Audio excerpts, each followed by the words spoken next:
Well, this is the 2026 Learner Support and Monitoring Program in KZN. We started on Monday in uMzinyathi, Emhlabuyalingana. And we moved over on Wednesday to Amajuba.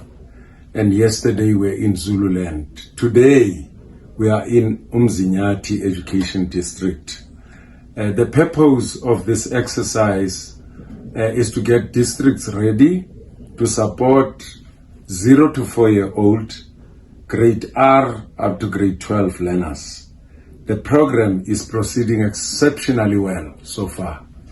The next district that will be touching will be Herigwala Education District from Monday.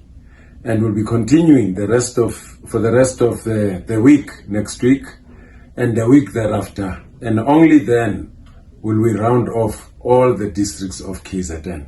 Things are going on exceptionally well. Learners are upbeat. Teachers are determined to work extremely hard.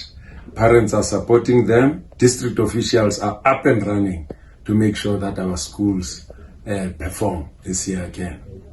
Thank you.